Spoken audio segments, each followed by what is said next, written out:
Hi friends, നാളത്തെ മാർക്കറ്റിൻ്റെ view എന്നുള്ളത് ഹൈ 23,780 കട്ട് ചെയ്ത് കയറിയാൽ സപ്പോർട്ടാണ്. താഴെ സപ്പോർട്ടാണ് ഇപ്പോൾ നിൽക്കുന്ന 23,320 23,320 23,780 മാർക്കറ്റിൻ്റെ റേഞ്ച്. ഇത് എപ്പോൾ ബ്രേക്ക് ആവുന്നുണ്ടോ അപ്പോൾ നമുക്ക് നല്ലൊരു എൻട്രി പോസിബിളാണ്. താഴോട്ടാണെങ്കിൽ നല്ലൊരു ഏരിയ ഉണ്ട്, മുകളിലോട്ടാണെങ്കിൽ ഫസ്റ്റ് കുറച്ച് ചെറിയ റേഞ്ചേ ഉള്ളൂ, 23,300 ഇടയ്ക്ക്. ഓക്കെ, താഴോട്ടാണെങ്കിലും റേഞ്ച് ഉണ്ട്, 22,820 ഒരു റേഞ്ച് സപ്പോർട്ട് എടുക്കാം. ഓക്കെ, അപ്പോൾ ഇതാണ് ഇപ്പോൾ നിൽക്കുന്ന മാർക്കറ്റിൻ്റെ ഏരിയ. അപ്പോൾ ഇതിനിടയ്ക്ക് കയറുന്നവർ, ഇതിനിടയിൽ നിൽക്കുന്ന ഏരിയയിൽ നിന്ന് ട്രേഡ് എടുക്കുന്നവർ സൂക്ഷിക്കുക.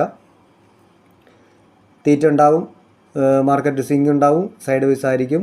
അപ്പോൾ അത് നോക്കിയെടുക്കുക. ഇനിയിപ്പോൾ നാളെ ഓപ്പൺ ചെയ്യുന്നത് മാർക്കറ്റ് സെൻറ്റിമെൻറ്റ്സോ അല്ലെങ്കിൽ മറ്റ് രാജ്യങ്ങളുടെ മൂവ്മെൻറ്റ് അനുസരിച്ചോ ന്യൂസ് അനുസരിച്ചൊക്കെ വ്യത്യാസപ്പെട്ടേക്കാം. ഗ്യാപ്പ് അപ്പോ ഗ്യാപ്പ് ഡൗണോ ഏത് തന്നെ ആയാലും ഈ ഒരു ഏരിയ 23,320 23,780 എന്നുള്ള ഏരിയയിൽ നിന്ന് നല്ലതായിട്ടൊരു മൂവ്മെൻറ്റ് കിട്ടുമ്പോൾ മാത്രം എൻട്രി എടുക്കുക എന്നുള്ളതാണ്. അല്ലാത്ത ചെറിയ എൻട്രികൾ ഒഴിവാക്കുക അല്ലെങ്കിൽ സ്കാൽപ്പ് ചെയ്ത് വിട്ടേക്കുക. ഓക്കെ.